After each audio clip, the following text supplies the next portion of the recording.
초대교회 때 사도들이 살아있을 그때에 벌써 기독교를 강력하게 위협하는 이단들 가운데서 그 중에 어뜸이라 칠 수 있는 것이 바로 영지주의 이단입니다. 이 영지주의 이단은 당시의 정신세계 문화사조를 지배하고 있는 그리스의 영향을 받은 것입니다. 그래서 성과 속이라고 하는 이 이원론적으로 이 세계를 보는 그런 가치관의 철학이죠. 그래서 영적인 것은 고상하고 고귀하고 거룩하고, 그런 물리적이고 육체적인 것은 하찮고 저속하다고 하는 이 성과 속을 나누는 이 그리스의 이 철학을 바탕으로 한 기독교의 사조가 바로 이 영지주의입니다. 이 영지주의 이단 가운데서 주장하는 것 중에 하나가 이 가연세라고 불리는 이 주장이 아주 위험합니다. 이게 어떤 의미인가 하니까, 이 가연설은 예수님이 이 땅에 사람으로 태어나셔서 그리고 공생의 사역을 하시고 십자가 죽으시고 이 모든 것들이 실제로 주님이 이 세상에 태어난 것은 아니고 마치 사람처럼 환영으로 보여졌다는 것이에요. 그래서 이 사람들이 주장하는 것은 나중에 어느 선까지 나가는 거 하니까, 구레네 사람 시몬이 우리 주님이 지고 가시는 십자가를 더 이상 치지 못할 때에 시몬이 지고 올라가서 우리 주님이 결국은 이 십자가를 대신 지고 하는 일이 누가복음에 기록이 됐지 않습니까? 그런데 이 도케티즘, 이 영지주의자들은 어떻게 해석을 하고 나니까, 이 구레네 시몬이 십자가를 지고 가다가 이제 로마 병사들이 이 구레네 시몬이 예수님인 줄 알고 이 구레네 시몬을 못 박았다는 거예요. 그래서 십자가 못 박혀 죽은 분은 우리 주님이 아니시고 구레네 시몬이 죽었다고 그렇게 주장하는 거죠. 여러분, 그래서 이 영지주의, 이 가연설의 문제는 바로 뭔가 하니까, 예수님의 성육신을 부인해요. 사람으로 태어난 적이 없다는 거예요. 그리고 그분이 십자가 죽으신 일도 없다는 거예요. 다른 사람이 죽었다는 거예요. 여러분, 태어나지도 않으셨고 십자가 죽으시지도 않으셨다고 한다면 당연히 그 다음에 따르는 부활은 인정될까요? 당연히 부활이 인정이 되지 않는 거죠. 그래서 기독론 자체가 완전히 폐기되어 버리는 거예요. 여러분, 그렇기 때문에 역사 속에서 사단이 우리 기독교를, 성도들을 공략하는 방식들이 여러 가지가 있습니다. 어떤 경우에는 초대교회처럼 강력한 박해를 통해서 우리에게 생명의 위협을 줘서 배교를 하게 하는 두려움을 통해서 우리를 믿음으로 떠나게 하는 방식이 있습니다. 또 오늘날처럼 이 자유로운 시대는 죄의 유혹, 달콤한 죄의 유혹으로 인해서 우리를 넘어지게 하는 이 유혹의 방식이 있는 거죠. 여러분, 이런 방식이 있다고 한다면 또 하나는 뭔가 하니까, 바로 교회 안에 이 사단의 가라지를 뿌림으로 말미암아서 이 참된 진리가 아닌 거짓된 교리를 퍼뜨림으로 말미암아서 이것을 믿어서 수많은 사람들이 진리로부터 멀어지게 하는 것이죠. 그래서 초대교회 때 예수님이 하늘로 올라가신 직후부터 이 영지주의, 이 가연설 이단, 주님은 사람으로 태어난 적도 없고 고난받으신 적도 없고 그러므로 죽으시지도 않으셨고 그리고 부활도 없다고 하는 이것을 광범위하게 그 시대에 퍼졌던 거예요. 그래서 바울 사도의 그 고린도전서 15장에 보면 부활을 얼마나 방대하게 설명을 하고 있습니까? 그리고 이 사복음서도 제일 마지막에는 다 주님의 십자가 죽으심과 함께 부활로 다 끝나는 거죠. 부활과 성천으로 다 끝나는 거죠. 그 정도로 이 초대교회 때부터 이 주님의 부활의 교리가 이 사단으로부터 얼마나 공격을 받았는지, 이것을 우리가 이해를 하고 오늘 본문으로 이제 들어가도록 그렇게 하겠습니다. 오늘 36절에 보면 이 말을 할 때 예수께서 친히 그들 가운데 서서 이르시되 너희에게 평강이 있을지어다 하시니, 여러분, 이 말을 할 때라고 하는 이 말이 뭘까요? 여러분, 24장 이 부분, 바로 앞부분에 있는 사건이 엠마오로 제자들이 가다가 엠마오 가는 길에서 두 제자가 한 사람을 만나는 이야기가 있습니다. 그런데 이 사람과 이야기를 하면서 가다 보니까 바로 우리 주님이 사흘 전에 십자가에서 매달려 죽으시고 그리고 부활하셨다고 하는 이 사실에 대해서는 이 한 나그네가 전혀 알지를 못하는 거죠. 그래서 이 두 사람이 아니 예루살렘에서 지금 온다면서 예루살렘에서 지금 며칠 전에 있었던 그 일을 당신은 모릅니까? 이렇게 말하면서 예루살렘에 있었던 이야기를 쭉 해주는 거죠. 바로 이스라엘 속량할 것이라고 우리가 믿었던 그 선생님이, 그 주님이 우리의 대제사장과 바리새인들의 고발에 의해서 십자가에 못 박혀 죽었습니다. 그런데 우리 가운데 어떤 여인은 바로 그 주님이 부활하셨다는 것을 목격했다고 합니다. 그러면서 주님의 부활과 주님의 고난에 대해서 쭉 설명을 하는 거죠. 그 이야기를 듣던 이 나그네는 이 두 제자를 책망하는 거예요. 바로 인자가 고난을 당한 이후의 영광에 들어갈 것이 아니냐. 그러면서 선지자와 모세의 말을 드디 믿는 자들이요. 그렇게 책망을 하시면서 이분이 이제 모세 오경과 그리고 선지서와 그리고 구약의 모든 말씀 가운데에 그리스도 당신에 관한 말씀을 쭉 강론해 주는 거예요. 그 말씀을 쭉 강론해 주다가 이제 해가 질 무렵이 됐기 때문에 이 사람들이 마을로 들어가게 됩니다. 그런데 이분은 계속 가시겠다는 거죠. 그래서 두 제자가 이제 밤이 다가오고 늦었기 때문에 더 이상 가지 마시고 우리와 함께 하룻밤 묵읍시다. 그래서 그분을 재촉해가지고 결국은 여관으로 들어갑니다. 거기서 식사를 하시려고 할 때에 이분이 음식을 내가지고 축사를 하는 거죠. 기도하시는 거죠. 그 기도하는 순간에 바로 이 두 제자의 눈이 확 열려버리는 거예요. 눈이 열리면서 잠시 전에 자신들과 동행하였던 이분이 다른 사람이 아니라 바로 부활하신 예수님이라는 사실을 알게 되었습니다. 그래서 이 두 제자들이 가던 길을 멈추고 지금 돌아가야 될 것이다. 우리가 예루살렘으로 지금 다시 돌아가자. 그래서 그들이 너무나도 충격적이고 이 놀라운 부활하신 주님을 만났기 때문에 이들이 지금 사도들이 기다리고 모여있는 그 집으로 돌아갑니다. 그랬더니 주님을 그날 만났다고 하는 이 베드로 이야기가 이미 나왔고, 그리고 이 두 사람도 엠마오로 가다가 우리도 주님을 만났습니다. 주님께서 우리에게 당신에 관한 구약의 말씀을 가르쳐 주셨습니다. 이 이야기를 바로 이 두 제자들이 이야기를 나누고 있을 그때, 바로 이 말을 할 때는 바로 그 말을 지금 나누고 있을 그때, 오늘 예수께서 친히 그들 가운데 서서 이르시되 너희에게 평강이 있을지어다. 여러분, 지금 이 방문은 그릇 잠궈지지 않았겠습니까? 지금 예수님의 시신이 사라졌다고 밖에서는 지금 예수님과 주님의 제자들을 지금 찾고 있는데, 지금 이들이 방문을 걸어 잠궈 놨고 지금 이야기를 나누고 있는데 그 가운데에 주님이 지금 나타나신 거예요. 여러분, 얼마나 놀랐겠습니까? 특히 여기서 놀랄 사람은 저는 이 지금 엠마오에서 돌아온 이 두 제자가 더 놀랄 거라고 생각합니다. 아니, 잠시 전에 우리와 계셨는데 여기까지 따라오셨다는 이 생각을 아마 이들이 하면서 아마 충격을 받았을 겁니다. 그러면서 주님이 하시는 말씀이 너희에게 평강이 있을지어다. 여러분, 주님이 여기서 이 제자들에게 평강을 지금 선언합니다. 너희들에게 평강이 있을지어다. 여러분, 이것은 두 가지 의미를 우리가 해석할 수 있는데, 첫 번째는 지금 이 제자들에게 있어서는 평강이 없다는 거예요. 평강이 없고 평강이 절실히 이들에게 필요함을 주님이 보여주시는 것이 너희들에게 평강이 있을지어다. 지금 이들은 이 예루살렘의 이 마리아의 집, 즉 마가 요한의 집에서 지금 다락방에 지금 갇혀서 숨어 있지 않습니까?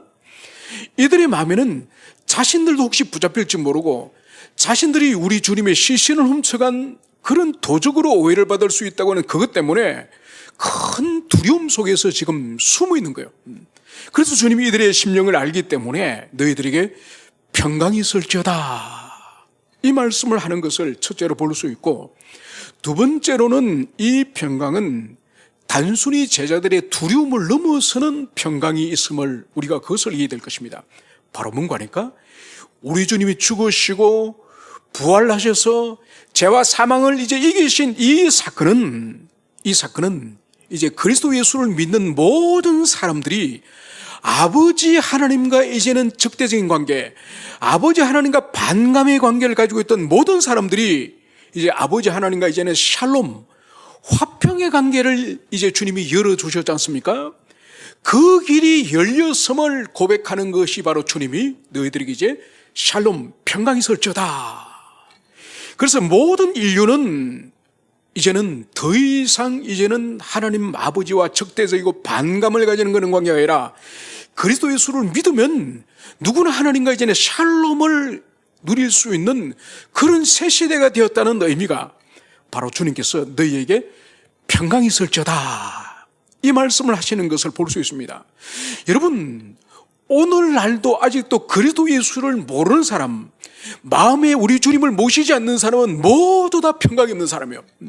아무리 그 사람의 이 예금 통장에 잔고가 수십억이었고, 아무리 그 사람이 1년에 연봉을 수억을 받고, 그 사람 몸이 건강해서 질병이 하나도 없고, 모든 자식들이 다 잘 돼 있고, 여러분, 이 모든 것들이 형통한다 할지라도 여러분, 그 사람 영혼의 평강은 없습니다. 여러분, 영혼의 평강이라고 하는 것은 그것은 바로 하나님과의 평화, 하나님과의 화목 때문에 그 평화를 누린 거예요. 여러분, 요 며칠 전에 여당 국회의원을 했던 한 의원이 자살을 했던 사건이 있습니다. 그래서 그 사람이 남겨진 이 유산, 이 재산을 신문에 보도해 보니까 1200억이더만요. 1200억.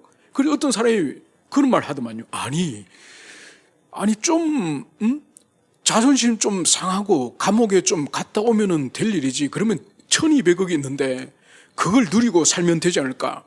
여러분, 그거는 사람을 모르고 말하는 거죠. 여러분, 그 사람은 목회자들이에요. 그 사람은 자기 아버지가 목사님입니다.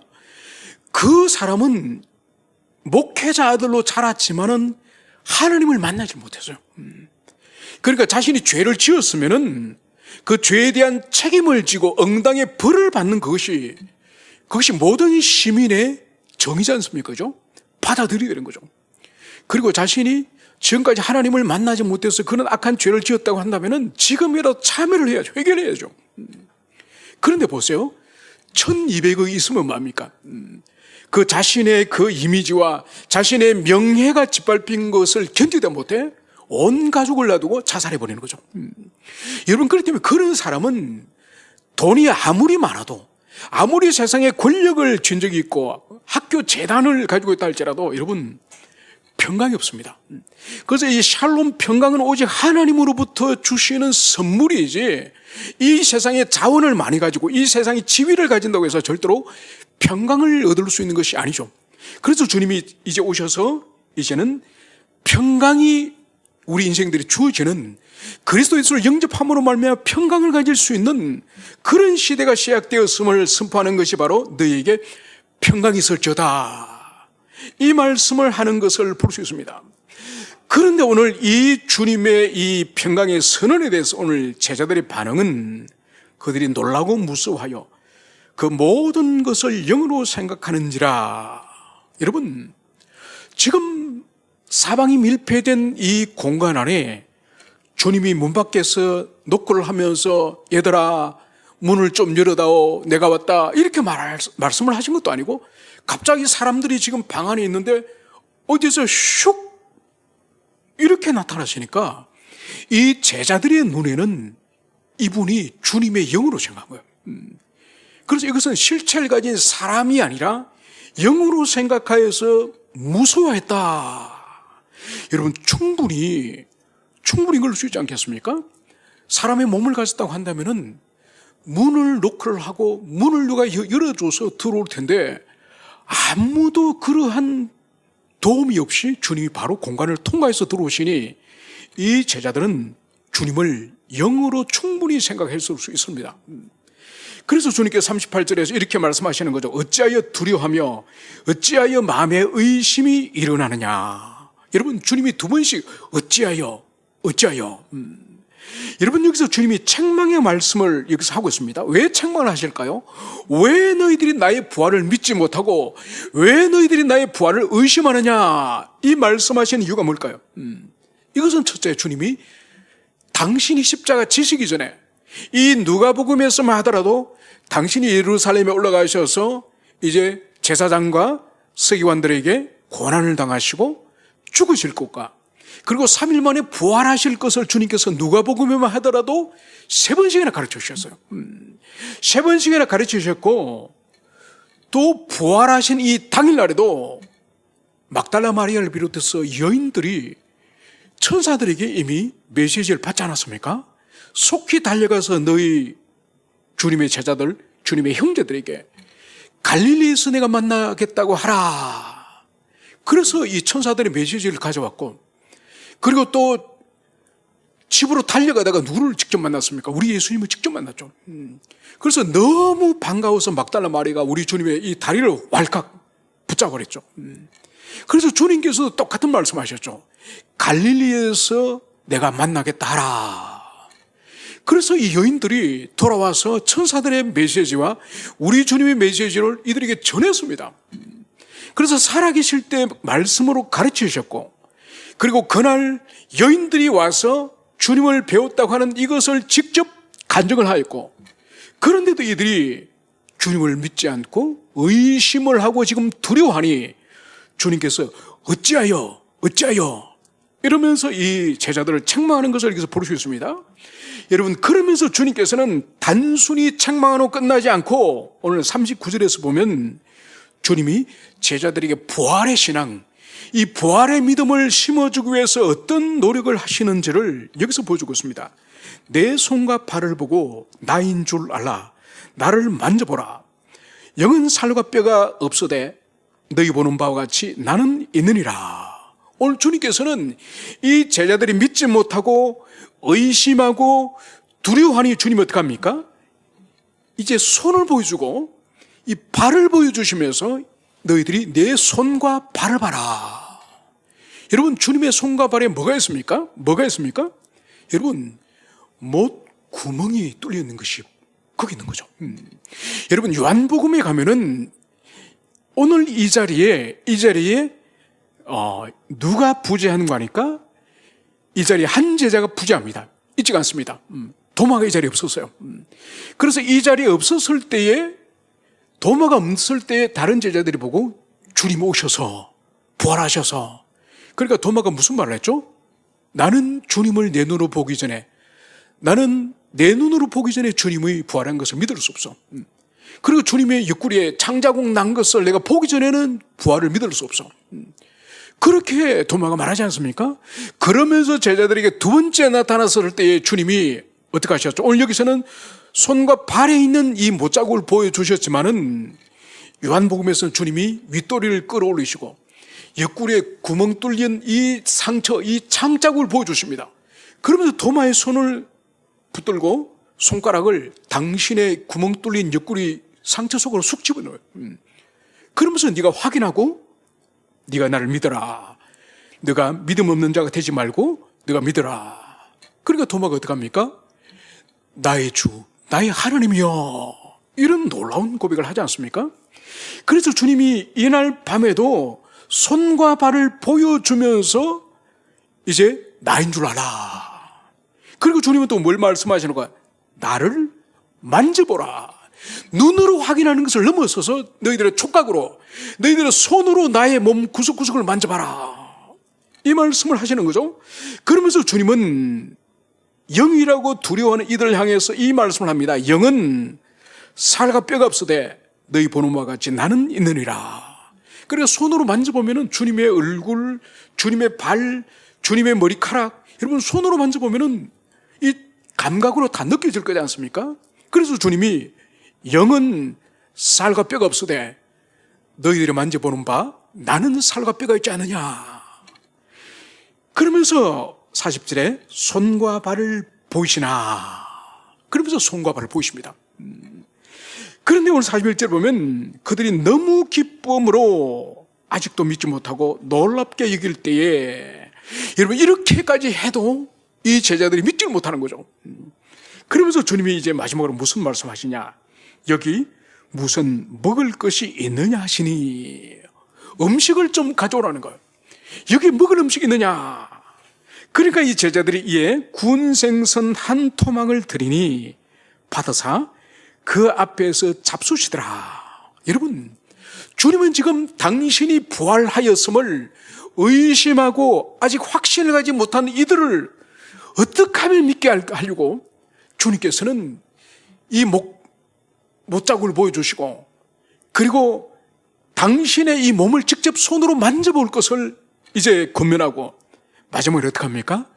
당신이 육체를 가진 참다운 이 사람이라는 것을, 이것을 보여주기 위해서 음식을 하나를 취해가지고 직접 제자들이 본 앞에서 음식을 드세요. 여러분, 여기서 우리가 볼 수 있는 것이 바로 뭔가 하니까, 이 제자들에게 부활의 신앙을 심어주려고, 이 믿음을 주려고 얼마나 주님이 적극적으로 능동적으로 애를 쓰시는지, 이것을 여기서 보여주고 있습니다. 그러면서 이제 주님이 44절에 이 말씀을 하십니다. 또 이르시되 내가 너희와 함께 있을 때에 너희에게 말한 바 곧 모세의 율법과 선지자의 글과 시편의 나를 가리켜 기록된 모든 것이 이루어져야 하리라 한 말이 이것이라 하시고. 여러분, 주님께서 보십시오. 이제 주님이 이 제자들에게 3년간 가르치신 것을 여기서 요약해서 말씀하십니다. 그게 바로 뭐죠? 모세의 율법과 선지자의 글과 시편에서 나를 가리켜 기록된 모든 것. 여러분, 오늘 주님은 구약 성경 전체를 오늘 세 부분으로 나누어서 말씀을 하고 있습니다. 즉 모세의 율법, 그리고 선지자의 글, 그리고 시편, 이 세 부분으로 나누어서 구약을 지금 주님이 말씀하고 있는 것을 볼 수 있습니다. 그래서 구약 성경을 히브리인들은, 유대인들은 타나크라 불러요. 타나크. 이 타나크가 첫째는 뭔가 하니까 이것이 모세의 토라와 두 번째는 이 주님 말씀하시는 선지자의 글, 선지서를 말하죠. 선지자가 나비지 않습니까? 나비. 이 선지자의 글, 이 선지자들의 이 모든 이 책들을 모은 이 나비임, 이게 선지서입니다. 그리고 시편, 여기서 시편이라고 말하고 있지만 여기는 잠언, 전도서, 아가서, 욥기, 이것을 다 아우르는 이 시가서 전체를 말합니다. 이것이 케투빔이라고 부르죠. 그래서 이 세 가지를 히브리인들은 타나크라 불러요. 그래서 오늘 주님이 여기서 아주 중요한 말씀을 합니다. 모세 율법, 선지자의 글, 시편, 이것이 누구를 계시하는 거라고요? 나를 계시하는 거라고. 여러분, 구약 성경의 주제가 뭐죠? 구약 성경의 주제는 오실 그리스도, 오실 메시아를 증거하는 것이 구약 성경 전체예요. 그러면 세부적으로 모세 오경의 중심 주제가 뭐죠? 모세 오경의 중심 주제도 오실 그리스도에 대한 말씀이에요. 여러분, 선지서, 이 선지서 또한 중심적인 주제는 오실 메시아, 오실 그리스도예요. 여러분, 시편, 잠언, 아가서, 전도서, 욥기, 이 시가서의 중심 주제가 뭐죠? 이 시가서의 중심 주제도 오실 메시아에 관한 말씀이에요. 그래서 오늘 주님께서 직접 말씀하지 않습니까?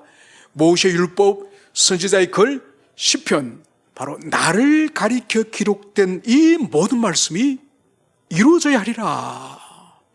여러분, 구약에 있는 이 예수님의 말씀이 이루어진다는 이 의미가 뭘까요?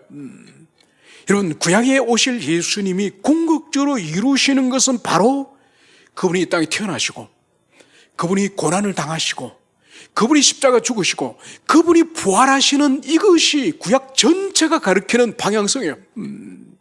여러분, 이것을 분명히 기억을 하시기 바랍니다.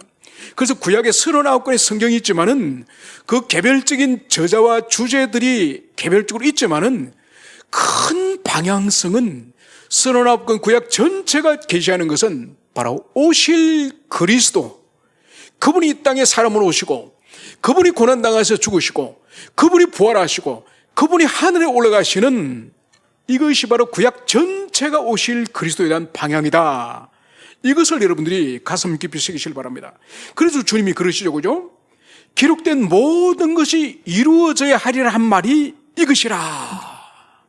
바로 당신이 고난과 죽으심과 부활, 바로 이것이 바로 구약 전체가 계시하는 것이다. 주님이 이 말씀을 이렇게 하십니다. 그러면서 주님이 이제는 뭘 하시느냐, 이에 그들의 마음을 열어 성경을 깨닫게 하시고. 여러분, 지금 11사도를 비롯하여서 마리아라든지 다른 또한 이 갈릴리에서 온 제자들이 또 있을 거지 않습니까? 이 사람들을 주님이 모아놓고 지금 이 짧은 시간에 뭘 하시느냐, 이들의 마음을 여시는 거예요. 마음을 여시고, 그리고 주님이 지금 여기서 성경을, 구약을 지금 강론하시는 거예요. 여기서 강론을 하셔서 이들에게 지금 진리를 깨닫게 하시는 거예요. 여러분, 여기서 아주 중요한 진리들이 발견되어지는데, 여기서 보면은 그들의 마음을 열고 성경을 깨닫게 하시고. 여러분, 이것은 동사에서, 이건 자동사가 아니에요. 타동사예요. 그래, 누군가 열고 누군가 깨닫게 한다는 거예요. 여러분, 누굴까요? 바로 성령님이에요. 성령님. 여러분, 우리 성경은, 이 성경은 인간 마태, 인간 모세, 인간 욥, 인간이 기록을 한 그런 책이지만은, 그러나 궁극적으로는 하나님의 이 성령께서 감동을 주셔서 기록하게 된, 영감된 그런 기록물이에요. 그래서 이 세상의 모든 책들과 다른 구별된 거룩한 책으로서, 하나님의 말씀으로서 이렇게 구별되지 않습니까? 여러분, 그렇기 때문에 이 거룩한 진리인 이 성경 말씀은 성령의 감동으로 됐기 때문에 절대로 IQ가 200이거나 IQ가 300이 되거나, 여러분, 그런 머리 좋은 인간이 해독할 수 있는 것이 아니에요. 깨달을 수 있는 것이 아니에요. 이거는 오직 성령께서 기록하기 때문에, 성령께서 조명해 주시고 그 진리를 깨닫게 해주시는 그 성령의 역사가 없이는 절대로 이 진리는 깨달을 수가 없다니까요. 그래서 어떤 분이, 신앙이 좋은 대학 교수님이 자기 동료 교수들에게 전도하려고 성경을 사가 이렇게 성경을 선물했답니다. 그러니까 다 뭐 미국 유학 갔다 오고 공학 박사들이고 그런 사람들인데, 이 성경을 줬더니 며칠 있다가 막 얼굴이 시뻘게 왔대요. 아니, 김 교수는 이런 걸 책이라고 주냐고. 아니, 왜 그러십니까, 교수님? 아니, 이 속에 보니까 며느리가 시아버지를 유혹해가지고 며느리랑 시아버지랑 붙어먹고, 또 입에 담을 수 없는 이야기가 있다는 거예요. 그러니까 그 사람은 그거 이상으로 보지를 못하는 거죠. 어떻게 아버지를 술을 먹여 놓고 딸이 아버지와 하룻밤에는 큰딸이, 그 다음 날은 작은딸이 롯을 말하는 거죠. 여러분, 그러면서 그 교수님이, 이보시오 교수님, 그게 바로 우리 인간인 우리 모습이요. 그런데 그 사람이 인정할 수 없는 거죠. 여러분, 이 성경은 절대로 우리 인간의 이성으로, 탁월한 이성으로 절대로 해석이 될 수 없고 깨달을 수 없고 하나님의 마음을 우리가 느낄 수가 없는 거예요. 그래서 반드시 마음을 성령께서 열어주시고 또 진리를 성령께서 깨닫게 하시는 성령의 사역이 없이는 절대로 이 진리를 우리는 깨달을 수가 없습니다. 여러분, 이렇게 말하면 또 극단적인 사람들은 또 이렇게 말해요. 목사님, 제가 신앙생활을 20년 했는데 목사님 보시기에 아직도 제가 변화가 안 됐잖아요. 그 이유를 오늘에서 알았습니다. 아니, 다른 사람은 마음을 다 열어주시는데 제 마음은 주님이 안 열어주시고, 다른 사람은 다 깨닫게 하시는데 박 집사, 김 집사, 이 집사는 다 깨닫게 하는데, 아니, 나는 주님께서 깨닫게도 하지 않으시고 오늘이야 알았네요. 주님이 잘못했네요. 여러분, 그런 것이 아니라니까요. 항상 우리가 성령의 사역을 우리가 이해할 때 반드시 기억해야 될 것은, 성령은 우리 인격을 거슬러서 역사하지 않는다. 반드시 우리 인격과 함께 역사하신다. 즉 뭐냐, 은혜 받고자 하는 자에게 은혜를 주시고, 사모하는 자에게 주님께서 복을 주시고, 자꾸 구하는 자에게 주님께서 주시지, 아무런 기대감도 없고 아무런 사모함도 없고 그냥 교회 시계 추천을 왔다 갔다 하는 그런 영혼들에게는 하나님의 은총이 내리지 않는 거예요. 그래서 주님이 마음을 열으셨다든지 주님이 깨닫게 하셨다는 이것을 가지고 내가 은혜 못 받는 것은 하나님 책임으로 절대로 돌려서는 안 된다는 거. 이것을 여러분들이 가슴 깊이 새기시기를 축원합니다. 그러면서 오늘 46절에서는 또 주님이 이렇게 말씀하십니다. 이같이 그리스도가 고난을 받고 제3일에 죽은 자 가운데서 살아날 것과 또 그 이름이 죄의 사함을 받게 하는 회개가 예루살렘에 시작하여 모든 족속에 전파될 것이 기록되었으니. 여러분, 이제 새로운 시대가 열리죠, 그죠? 이 새로운 시대가 바로 뭐죠?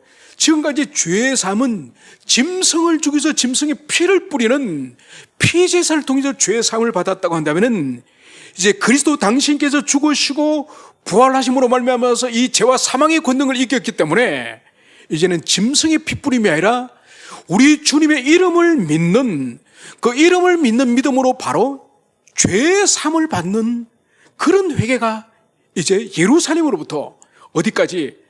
모든 족속에게 전파될 것이다. 이것을 말씀하고 있는 거예요.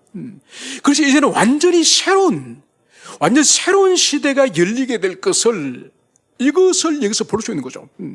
그래서 어떤 사람은 구약 성경과 신약 성경을 이제 요즘 넷플릭스에 워낙 시즌 1, 시즌 2가 있지 않습니까? 그래서 구약은 시즌 1이고 신약 성경은 시즌 2고 그런 차원이 아니에요.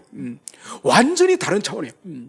짐승의 피가 아닌 예수를 믿는 그 믿음을 통하여서 이제는 죄의 사함의 은총이 예루살렘부터 시작해서 온 세상 끝까지 지금 확산되어지는 새로운 인류의 시대, 그 시대가 열릴 것을 주님은 이것을 말씀하십니다. 그러면서 오늘 너희는 이 모든 일의 증인이라. 여러분, 이 회개의 복음이 전파되어지는 이 증인이 바로 누구냐? 바로 너희들이다. 사도들, 너희들이다. 주님이 이 말씀을 하는 것을 여기서 볼 수 있습니다. 여러분, 그래서 우리는 영적인 눈을 가져야 돼요. 영적인 눈을 가지지 않으면 내가 예수 믿는 거나 안 믿는 거나, 예수 믿고 주일날 교회 오는 거나, 예수 안 믿고 주일날 골프 치러 가는 거나, 등산 가는 거나, 여러분 그 차이를 못 느끼면 안 됩니다.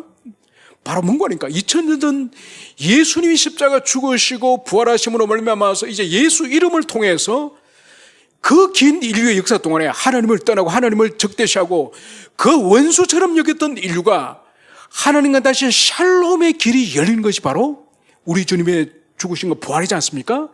이것은 바로 어떻게 이루어지느냐? 하나님이 친히 하시는 것이 아니에요.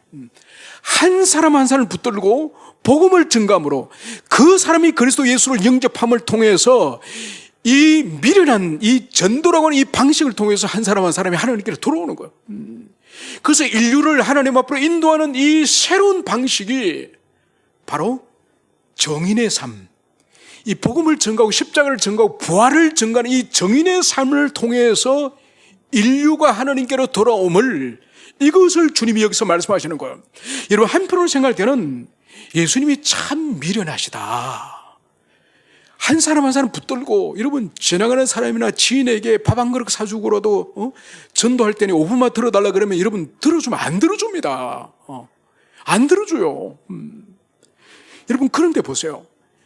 만약 하나님이 천사라든지 어떤 초자연적인 역사를 통해서 사람들에게 짠 나타나가지고 그 사람 마음에 정말 하나님이 살아계신 것을 그런 방식으로 하면은 전도가 얼마나 쉽겠습니까? 근데 하나님은 그런 방식으로 안 하는 거예요. 한 사람 한 사람이 다른 한 사람 한 사람을 붙들고 마치 영혼의 실험을 하듯이 설득하고 구슬르고 밥 사먹이고, 때로는 자신이 뭔가 큰 죄를 지은 것처럼 그 앞에서 꼼짝도 못하면서 그렇게 여러분 애원을 하다시피 해가지고 그렇게 복음을 들려주지 않습니까? 얼마나 미련한 방식이에요. 그런데 주님은 그렇게 하시기를 정하셨고 그렇게 하시기를 원하시는 거예요. 왜 그러냐? 한 영혼이, 한 사람이 하나님께로 돌아오고 한 사람이 예수를 믿고 한 사람이 참된 예배자가 되고 경배자가 되는 이것은 성경은 천하보다 귀한 일이라고 그래요. 그렇기 때문에 이 일은 절대로 하나님 혼자서 아니면 천사를 통해서 하시는 일이 아니라 우리를 하나님의 거룩한 일에 함께 참여시키기를 아버지 하나님이 기뻐하시는 거예요. 너희들과 같이 하자. 마치 창조하신 세계를 어떻게 하셨습니까? 아담에게 이제 내가 창조한 세계를 너희들이 돌봐다오. 너희들이 관리하고 너희들이 선한 청지가 되어다오. 여러분, 그것처럼 예수님께서 영혼 구원하는 일은, 복음 전파하는 일은 하나님 자신이 하지도 않으시고 천사들도 하지 않고 정인된 제자들에게 이 미련한 일을 우리에게 맡기신 거예요. 여러분, 그렇기 때문에 겉으로 볼 때는 이 일이 그렇게 미련한 일이지만은, 여러분, 지상에서 인간이 다른 인간을 향해서 할 수 있는 최고의 선, 최고의 자비는 여러분 복음 전파요. 여러분, 우리가 다른 사람의 영혼을 구원할 수는 없어요. 구원은 하나님에 속한 일이 구원할 수는 없지만은 우리가 주님 앞으로 인도하고 진리가 선포되는 곳에 인도할 수 있는 것은 우리에게 주님께 맡기신 거예요. 여러분, 그래서 이 일은 한 영혼이 천하보다 귀하기 때문에, 이 영혼이 주님 앞에 돌아오는 일은 주님이 너무너무 기뻐하시기 때문에 이 영광스러운 일을 바로 자녀인 우리에게 맡기신 거예요. 그래서 마지막으로 오늘 49절에서 이렇게 말씀하시는 거죠. 볼지어다 내가 내 아버지께서 약속하신 것을 너희에게 보내리니 너희는 위로부터 능력으로 입혀질 때까지 이 성에 머물하시니라. 여러분, 주님께서 우리에게 복음 전파, 이 그리스도의 이 정인, 부활의 정인 되기를 주님께서는 세우셨지만은, 여러분, 이것은 절대로 우리의 힘으로, 우리의 어떤 지식이나 우리의 용기나 담력이나 어떤 경험으로 절대로 할 수 없는 겁니다. 그래서 반드시 정인을 우리에게 정인으로 세웠을 뿐만 아니라 주님이 그 다음에 하시는 약속이 바로 뭐죠? 아버지께서 주시고자 하는 약속하신 그 능력을 드리브라. 너희들이 정인이 되기 위해서는 주님의 능력을 덧입지 않고는, 즉 성령의 권능을 덧입지 못하고는 절대로 정인의 삶을 살 수 없다. 그래서 아버지께 주시고자 하는 그 선물을 너희들이 받기까지는 이 예루살렘 성을 떠나지 말라. 주님이 이 말씀하시는 것을 여기서 볼 수 있습니다. 여러분, 그래서 마태복음이나 마가복음에서는 마지막 그 복음이 어떻게 끝나는 거 아닙니까? 소위 말해서 대위명령, 너희들이 땅 끝까지 이르러 복음을 전파하고 그들을 제자 삼아라, 이러면서 이 마태 마가복음이 끝납니다. 그런데 이 누가복음은 그렇게 끝나지 않아요. 정인이 되라 하면서 끝나는 것이 아니라, 정인이 되기 위해서는 너희들이 성령의 권능을 받아야 된다. 아버지께 주시고 있는 성령의 권능을 받아야 된다. 그 약속을 받기까지는 이 예루살렘을 떠나지 말고 기다려라. 여러분, 이렇게 이 누가복음은 끝나는 거예요. 이렇게 끝나기 때문에 누가복음의 후편인 사도행전에서는 어떻게 등장합니까? 바로 주님이 부활하신 지 40일 되시는 날에 하늘로 올라가지 않습니까? 40일 동안 제자들에게 하나님 나라를 가르치셨고, 40일째 되는 날 주님이 구름 타고 하늘날 올라가셨고, 그리고 며칠 동안 제자들이 기도합니까? 10일을 기도하죠, 그죠? 10일을 기도해서 40일째 되는 날 올라가시고 10일이 더해져서 오순절 50일이 되는 거죠. 오순절날 하늘에서 성령이 내려오시는 거예요. 그래서 10일 동안 마가의 다락방에서, 또 낮에는 성전에서 그렇게 찬송과 기도를 할 때에 이제 드디어 성령이 강림하면서 제자들이 드디어 성령을 받는 거죠. 그래서 이렇게 두려워서 숨어있던 이 제자들이 성령을 받고 나니까 어떡하죠? 베드로가 제일 먼저 주님을 부인했던 그 베드로가 제일 먼저 예루살렘 거리로 나가서 복음을 무차별적으로 전하는 거죠. 무차별적으로. 그래서 하루에 베드로의 그 선포를 통해서 3,000명, 5,000명이 회개하고 돌아오는 놀라운 역사가 일어나지 않습니까? 그래서 마지막에는 베드로도 잡혀서 십자가에 죽지 않습니까? 그때 베드로가 어떻게 고백하죠? 나는 우리 주님처럼 십자가에 바로 못 박힐 수 없다. 나를 거꾸로 십자가를 뒤집어서 나는 그렇게 죽기를 원한다. 그렇게 두려워서 주님을 3번씩 부인하던 그 베드로가 성령을 받고 나니까, 바로 아버지께서 약속하셨던 그 권능을 받고 나니까 그는 죽음을 두려워하지 않는, 이미 죽음을 극복해버리는 그런 신앙의 사람이라는 것을 보여주고 있어요. 이것이 바로 부활의 신앙, 부활의 신앙. 그래서 우리는 반드시 부활의 신앙을 우리가 소유할 때 우리는 죽음을 이기고 사망의 권세를 이기는 진정한 성도가 될 수 있다는 것을, 이것을 여러분들이 굳세게 붙드시는 여러분 되기를 축원합니다. 함께 우리 기도하시겠습니다. 이 시간 우리 기도할 때에 오늘 우리 누가복음 마지막 부분을 오늘 우리가 함께 나눴습니다.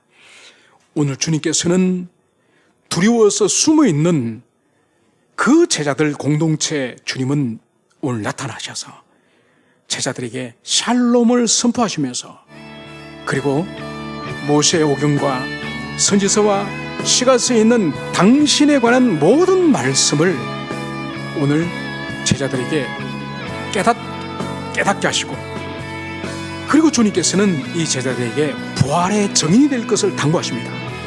그리고 그 증인이 되기 위해서는 반드시 아버지께서 약속하신 바로 성령의 권능, 위로부터 성령의 권능을 입혀질 때까지 이 성을 떠나지 말고 머물라. 주님은 이 말씀을 하고 있습니다. 바로 여기에 순종했던 사도들은 오순절날 성령의 강력한 권능을 입고 그들 한 사람 한 사람이 순교자로 그들이 이 땅을 떠나가지 않습니까? 사도들만 부활의 증인이 아니라 우리에게도 주님께서는 부활의 증인의 삶을 살라 하십니다.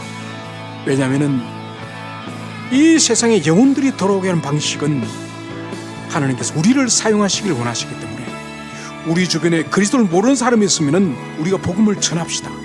성령의 권능을 덧입고 그래서 한 영혼이 천하보다 귀하다고 하셨던 아버지의 그 기쁨을 돌려드릴 수 있는 우리가 될 수 있도록 이 시간 한번 간절히 한번 기도합시다. 기도하시겠습니다. 아버지 하나님, 저희들이 오늘 이 누가복음의 마지막 부분을 저희들이 나누며 묵상하며 오늘 예수님께서 두려워 떨고 있는 제자들 찾아오셔서 그들에게 샬롬을 선포하셨습니다.